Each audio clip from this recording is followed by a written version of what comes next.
Hello students, welcome to Econ by Surpi, where economics make easy and exam oriented। तो आज हम करेंगे हमारे MCQs जो बेसिकली काफ़ी इंपॉर्टेंट है। इसमें सिर्फ MCQs ही नहीं है बल्कि मैं assertion reasoning, true false, fill up जो भी मुझे लगा कि इम्पोर्टेंट है आपके लिए मैं वो सभी करवाऊंगी।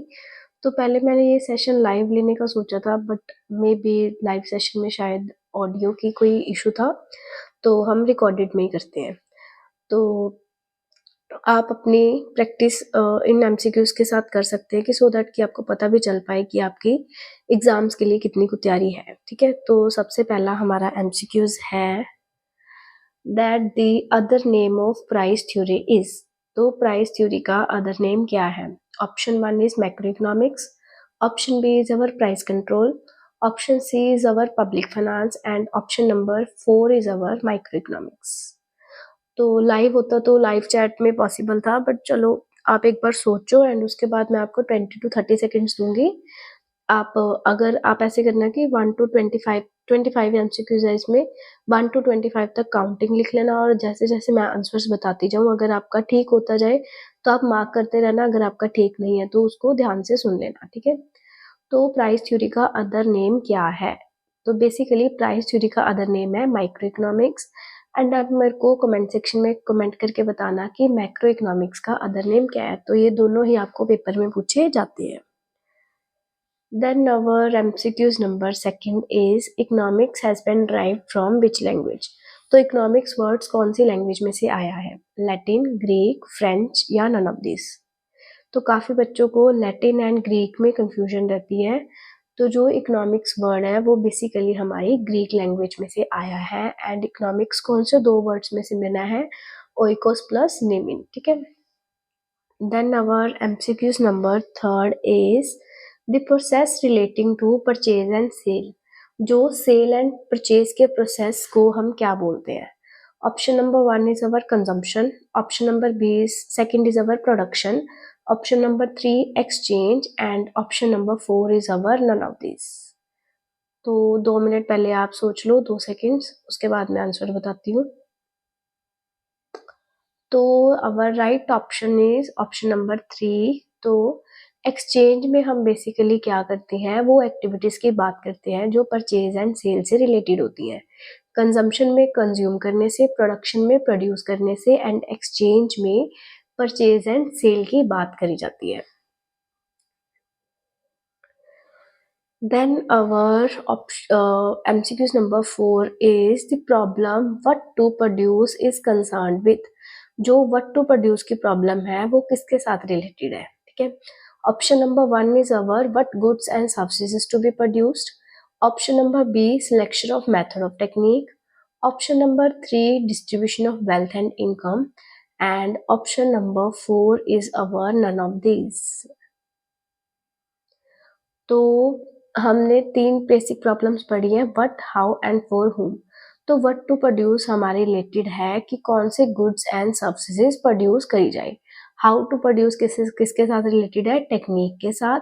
And for whom to produce हमारे किसके साथ रिलेटेड है? हमारे distribution of wealth and income के साथ। अगर आपको ये एमसीक्यू सेशन लाइव में चाहिए तो आप इस वीडियो के नीचे लाइव कमेंट कर देना। मैं फिर कल से एक टाइम फिक्स कर लूँगी, या तो सुबह 11 बजे का रख लेंगे या फिर इवनिंग में शाम को 8 बजे का रख लेंगे।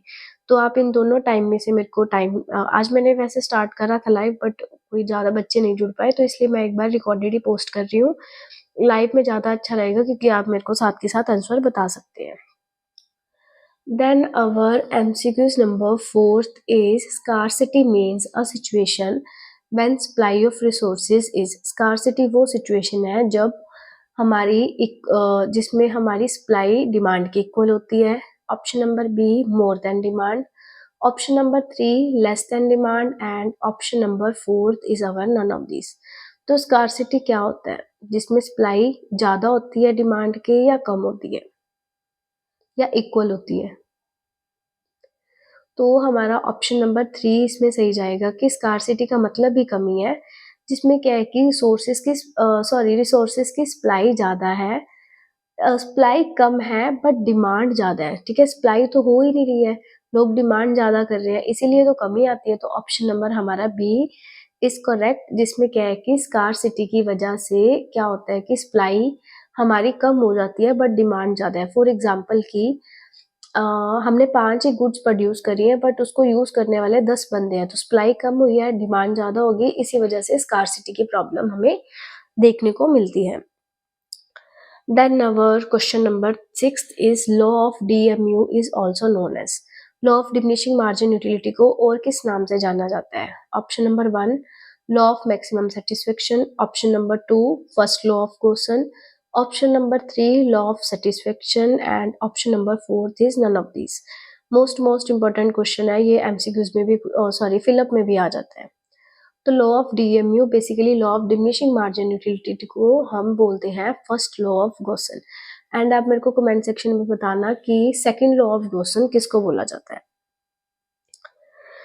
Next is our one of the most important board का question that when MU is 0 तो टीयू क्या होती है। देखो जब एमयू 0 है तो टीयू क्या होगी, minimum, option number B second maximum, third 0, fourth negative. तो पहले आप 2 मिनट सोच लो, उसके बाद मैं आंसर बताती हूँ। तो एमयू 0 होने पर हमारी टीयू मैक्सिमम होती है, जब टीयू गिरती है तो एमयू नेगेटिव होती है, जब टीयू बढ़ती है तो हमारी एमयू भी इंक्रीज होती है। Then our option number 8 is as we consume more unit of commodity, its TU is dash at diminishing। तो कहता है कि जब हम किसी चीज को बार बार कंज्यूम करते हैं तो उससे मिलने वाली टोटल यूटिलिटी किस रेट पे बढ़ती है, इंक्रीजिंग या फिर डिमिनिशिंग। तो बेसिकली इसका हमारा आंसर जाएगा डिमिनिशिंग। टीयू बढ़ती है बट डिमिनिशिंग रेट पे बढ़ती है, उसके बाद धीरे धीरे हमारी नेगेटिव होनी शुरू हो जाती है। A set of IC drawn in a graph is called. IC के सेट को हम क्या बोलते हैं जिसमें काफी सारी आईसी ड्रॉन होते हैं। Indifference curve, indifference map, budget line and our budget set. पहले आप सोच लो 2 मिनट, फिर उसके बाद मैं आंसर बताती हूँ। तो बेसिकली जिसमें काफी सारे आईसीज होते हैं उसको हम बोलते हैं हमारा इंडिफरेंस मैप, ठीक है। एंड आपको ये पूछते हैं कि जिसमें काफी सारे आईसीज होते हैं तो उसको क्या बोलते हैं, इंडिफरेंस मैप, एक से ज्यादा आईसी के जब हम ड्रॉ कर देते हैं। Then our question number 10th is when the price of good Y rises. अब ध्यान से सोचना इसको, जब वाई गुड का प्राइस बढ़ गया, ठीक है, तो price line shift to the right, price line shift to the left, option number 3 price line rotate to the left या price line rotate to the left. पहले तो आप ये बताओ कि प्राइजेस बढ़ने पर हमारी प्राइस लाइन शिफ्ट होती है या फिर रोटेट होती है। इन दोनों ऑप्शंस में से फिर आपको एक ऑप्शन तो क्लियर हो ही जाएगा कि शिफ्ट है या रोटेट है। सबसे पहले शिफ्ट वाले तो ऑप्शन ही खत्म कर दो, शिफ्ट तो होती नहीं है। उसके बाद ये देखो कि प्राइस बढ़े हैं, आप इसका डायग्राम भी बना के देख सकते हो। प्राइसेस बढ़ने पर रोटेट आगे की तरफ होगी या पीछे की तरफ होगी, आगे मतलब राइट की तरफ होगी या लेफ्ट की तरफ होगी, या इसको राइटवर्ड या डाउनवर्ड भी बोल सकते हैं। तो बेसिकली जब प्राइसेस बढ़ते हैं तो एक पर्सन की रियल इनकम डिक्रीज हो जाती है, विच मीन्स कि वो पहले से कम चीजें लेगा, तो जो प्राइस लाइन है हमारी नीचे की तरफ आ जाएगी, price line rotate to the left, या फिर यहाँ पे डाउनवर्ड भी हम लिख सकते थे कि नीचे की तरफ रोटेट हो जाएगी। Then our MCQs number 11th is, हाँ, मोस्ट इम्पोर्टेंट, असर्शन रीजनिंग। मैं आपको असर्शन रीजनिंग करने का तरीका भी बताऊंगी कि कैसे होता है। जैसे मान लो पहला असर्शन है demand for salt is inelastic. वो कहता है कि ना सॉल्ट की डिमांड इनइलास्टिक है, reason salt has many close substitutes. अब देखो आपने इसको पढ़ना क्या है, 4 ऑप्शन होते हैं कि असर्शन भी सही है, रीजन भी सही है और रीजन इसकी करेक्ट एक्सप्लेनेशन है। सेकंड है असर्शन सही है, रीजन सही है but are reason correct explanation नहीं है। थर्ड है असर्शन सही है बट रीजन फॉल्स है। फोर्थ है असर्शन फॉल्स है, रीजन ट्रू है। अब आपने इसको पढ़ना कैसे है, पहली लाइन पढ़ लो, demand for salt is inelastic. अब जो सेकंड लाइन पढ़ोगे ना, because salt has many close substitute. अब देखो वो कहता है कि ना सॉल्ट की डिमांड इनइलास्टिक होती है। पहले तो आप ये सोचो कि सॉल्ट की डिमांड इनइलास्टिक होती है, होती है। ऐसे तो नहीं है नमक सस्ता हो गया तो आप उसको ज़्यादा खाने लग जाओगे, ये तो पॉसिबल नहीं है, या फिर नमक महँगा हो गया तो आप उसको खाना बंद कर दोगे। पहली लाइन तो ठीक है, बट रीज़न इन्होंने दिया है salt has many close substitute. क्या सॉल्ट का कोई क्लोज़ सब्स्टिट्यूट अवेलेबल है? जहाँ पे नमक डालना है वहाँ पे तो नमक ही डालेंगे ना, मिर्ची थोड़ी डाल देंगे। तो इसका ऑप्शन क्या जाएगा कि हमारा असर्शन तो ट्रू है but the reason is not correct explanation of A, that is option number our B correct explanation है। नेक्स्ट है हमारा by Giffen paradox we mean. Giffen paradox का क्या मतलब है? Positive slope of down demand curve, negative slope of demand curve is to be parallel to x axis and demand curve is to be parallel to y axis। तो इसका क्या option जा सकता है? तो बेसिकली बच्चों गिफन पैराडॉक्स का मतलब है, अब देखो डिमांड कर्व की स्लोप क्या होती है, वैसे ही नेगेटिव होती है। तो गिफन पैराडॉक्स में रॉबर्ट गिफन ने बोला था कि डिमांड कर्व की स्लोप नेगेटिव नहीं होती, डिमांड कर्व की स्लोप पॉजिटिव होती है। Then our next assertion and reasoning, 13th है when the price of a good demand for its substitute good rises and vice versa। अब ध्यान से सुनना है स्टेटमेंट को।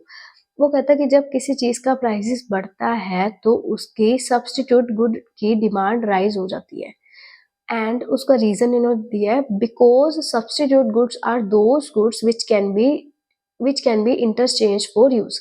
अब ध्यान से देखो, वो कहता है कि ना जब किसी चीज का प्राइसेस बढ़ता है तो उसके सब्स्टिट्यूट गुड की डिमांड बढ़ जाती है। मैं आपको एग्जांपल के साथ समझाती हूँ। मान लो chips, cold drink, Coke and Pepsi है, दोनों सब्स्टिट्यूट गुड है, दोनों 10-10 रुपए की है। अगर कोक महंगी होगी, वो 20 की होगी, पर पेप्सी अभी 10 की है, तो मैं कोक थोड़ी लूंगी, है तो दोनों सेम ही, तो मैं पेप्सी ले लूंगी। तो एक गुड का प्राइसेस बढ़ने पर दूसरे की तो डिमांड बढ़ गई, ये बात तो ठीक है। अब इन्होंने रीजन क्या दिया कि सब्स्टिट्यूट गुड के वो गुड्स हैं जो एक दूसरे के साथ इंटरचेंज भी हो जाती है, वो भी ठीक है। अगर मेरे को कोक नहीं मिली, कोक महंगी होगी, तो मैं पेप्सी ले लूंगी। तो इसका ऑप्शन नंबर हमारा क्या जाएगा? Option number 1, that both assertion and reason are true and reason is the correct explanation of assertion A. अगर आपको ये वीडियो अच्छी लग रही है तो आप मेरे को ये बता देना जस्ट कि मैं इसको रिकॉर्डेड ही पोस्ट करूं या फिर लाइव, सो दैट मैं कल से अगर लाइव करनी है तो मैं आपको, आप मेरे को कमेंट सेक्शन में इसमें 2 टाइमिंग्स ही दे रही हूँ, या सुबह 11 बजे या शाम को 8 बजे।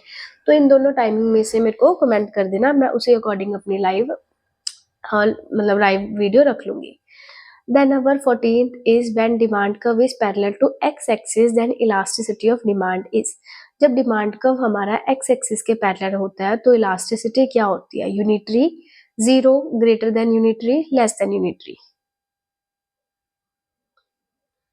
तो डिमांड कर्व जब x एक्सिस के पैरेलल होता है तो हमारी इलास्टिसिटी क्या होती है उस केस में? यूनिटरी। यूनिटरी तो हो ही नहीं सकती क्योंकि यूनिटरी तो उसमें बनती है, हमारे केस नंबर 3 में बनती है। एंड नेक्स्ट है हमारा जीरो। जीरो होती है या फिर ग्रेटर देन यूनिटी होती है या फिर लेस देन यूनिटी होती है। पहले आप सोचो, उसके बाद मैं आपको बताती हूँ।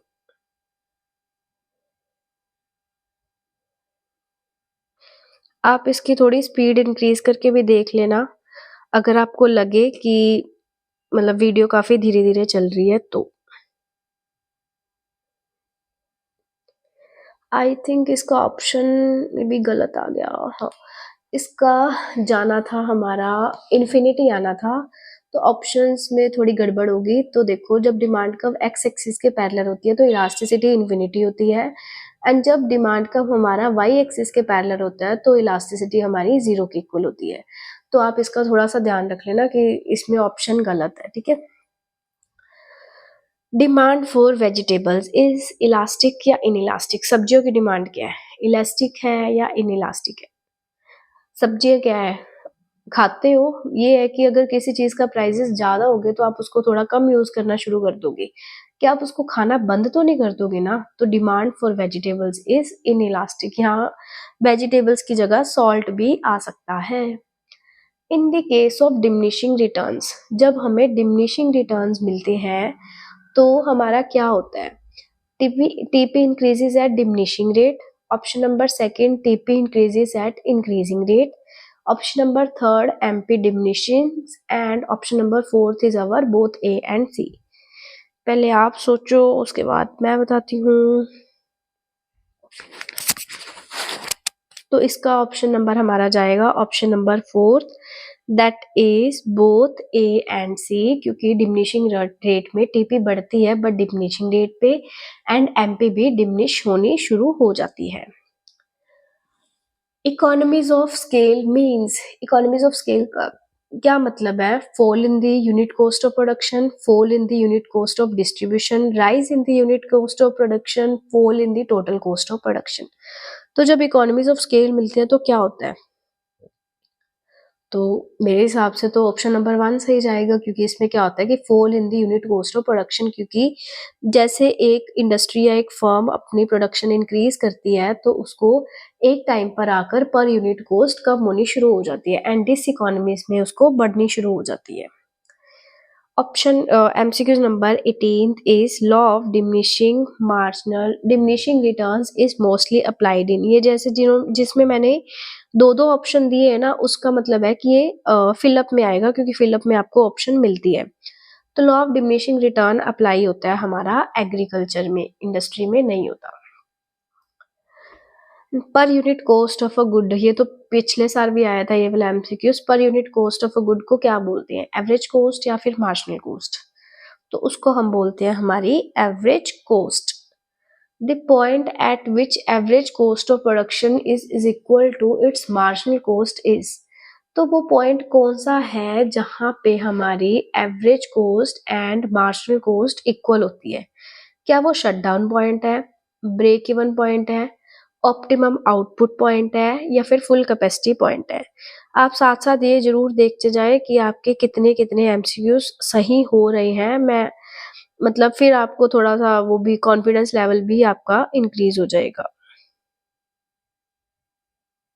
तो बेसिकली हमारा ऑप्शन नंबर इसमें जाएगा third, that is our break even point. And मेरे को एमसीक्यू कमेंट सेक्शन में shut down point and break even point की भी कंडीशन लिख के बताना। अब ये नहीं मैं आपके लिए सॉल्व करूंगी, आप खुद देखो इसका आंसर क्या जाएगा। असर्शन है AFC can never touch x axis because AFC depends on TFC, and TFC की जगह TVC आएगा, तो थोड़ा सही कर लेना। नहीं नहीं नहीं, ठीक है, AFC depend on TFC and TFC can not be zero, तो इसका ऑप्शन कौन सा जाएगा? तो इन्होंने बोला है कि AFC कभी एक्स एक्सिस को टच नहीं करती, ये तो ठीक है, क्योंकि AFC की शेप होती है हमारी रेक्टेंगुलर हाइपरबोला, एंड इसका रीजन भी ठीक है, क्योंकि AFC TFC पे तो डिपेंड होती है एंड TFC तो कभी जीरो हो ही नहीं सकती, इसीलिए AFC भी कभी जीरो नहीं होती और वो एक्स एक्सिस को टच नहीं करती। तो इसका ऑप्शन नंबर हमारा वन ठीक जाएगा। नेक्स्ट है match day column, TC, MC, fix FC and short period AC। अब मैं इसका ना आपको ट्रिक बताती हूँ इसको सॉल्व कैसे करना है। जैसे देखो, आप ना एक का आंसर सही ढूंढ लो। ऑप्शन ए है मेरा TC is equal to, option A का थर्ड के साथ जाएगा, TC is equal to TFC plus TVC। आगे मैं आपको ना आंसर सिखाती हूँ। अब देखो मैंने क्या बोला था कि जो ऑप्शन नंबर ए है उसका आंसर है मेरा थर्ड। अब इसमें से ढूंढो कि ऑप्शन नंबर ए में से थर्ड थर्ड वाले कौन से है। मतलब एक बी और सी है, ए और डी तो रिजेक्ट हो गया, मतलब या तो बी आंसर सही है या फिर सी आंसर सही है। अब ए का दो और ढूंढ लो। अब नेक्स्ट हम देखते हैं मार्जिनल कॉस्ट क्या होती है। मार्जिनल कॉस्ट है change in the total cost when an additional unit of output is produced. ठीक है, टीसी में डिफरेंस मतलब एक एडिशनल यूनिट की प्रोडक्शन करने पर टीसी के कितना फर्क आ रहा है, मतलब बी का ऑप्शन नंबर क्या हो गया मेरा वन। तो बी और सी में से ऑप्शन नंबर वन कौन सा ठीक होगा? जस्ट एक second, wait wait wait wait wait, short period AC curve, vertical, एक मिनट, मेरे को लगता है कोई ऑप्शंस में गलती होगी। TC का तो आ गया option number third, marginal cost का आ गया option number one, fixed cost का आ गया vertical summation of AFC and ABC। हाँ, सी का तो आ गया option number fourth, does not change with the increase और डिक्रीज विद द आउटपुट। तो सी का fourth, sorry sorry sorry sorry, sorry, मेरे को लगता है कि ऑप्शंस में कोई गड़बड़ होगी, तो मैं आपको वैसे डायरेक्ट बता देती हूँ। मैंने ऐसे समझाना था कि आप पता है क्या करा करो कि जैसे एक का ही देख लिया करो, उस अकॉर्डिंग आपको आंसर सही मिल जाएगा। मे बी इसमें मेरी टाइपिंग में थोड़ी मिस्टेक होगी, सॉरी। मैं आपको अगली मतलब जब मैं अगली वीडियो पोस्ट करूँगी ना मैं 1-2 मैचिंग और मतलब बता दूँगी। पर इसका जाएगा, टीसी का जाएगा हमारा ऑप्शन नंबर 3, एमसी का जाएगा हमारा ऑप्शन नंबर मतलब 1, एफसी का जाएगा 4th एंड जो रह गया ऑप्शन नंबर डी का जाएगा वर्टिकल समेशन वाला, ठीक है? तो मैं आपको किसी नेक्स्ट वीडियो में और बता दूँगी। Then under perfect competition, MR is below AR, price is equal to AR is equal to MR, AR remain constant या both option B and C। तो इसका जाएगा, अब देखो बी एंड सी भी ठीक है, एंड जैसे परफेक्ट कॉम्पिटिशन में price is equal to A R is equal to M R और ए आर भी कांस्टेंट होता है, तो इसका ऑप्शन जाएगा हमारा option number 4, that is 1 and 2 are both are correct. Average revenue, average revenue क्या नेगेटिव हो सकता है, क्या कभी नेगेटिव नहीं हो सकता। Is zero when T R is zero, या fourth our option number B and C. मैंने बी सी लिख दिया, तो ऑप्शन नंबर 2 and 3।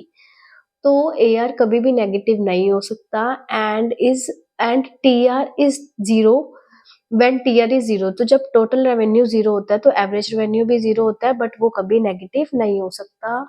तो आज का हमारा last MCQs is money received by a firm by selling a commodity is called revenue या फिर कॉस्ट। तो उसको हम बोलते हैं हमारा रेवेन्यू। ये भी आपको इम्पोर्टेंट है, क्वेश्चन पूछा जाता है। तो प्लीज मेरे को ये तो जरूर बताना कि रिकॉर्डेड बेस्ट है या फिर लाइव बेस्ट है। अगर लाइव बेस्ट है तो टाइमिंग भी बता देना, मैं उस अकॉर्डिंग टाइम एडजस्ट कर लूंगी, क्योंकि अब तो सिर्फ 4-5 दिन की ही बात है, 25 को तो आपका पेपर ही है। तो अगर आपको वीडियो हेल्पफुल लगी तो मोस्ट इम्पोर्टेंट एमसीक्यूज मैंने करवाए हैं। तो ये 25 एमसीक्यूज की स्लाइड्स बनाने में ही काफ़ी टाइम चला जाता है, तो मैं ट्राई करूंगी कल तक आपके लिए। अब सिर्फ एमसीक्यूज एंड जो आपके इम्पोर्टेंट 4 या 6 मार्क्स क्वेश्चन पेंडिंग है, वो भी मैं आपको 25 से पहले पहले सब कुछ कवर करवा दूंगी। तो please like, comment and share. Comment करके बताना सेशन कैसा था, हेल्पफुल था। मिलते हैं नेक्स्ट वीडियो में, तब तक keep learning and keep sharing.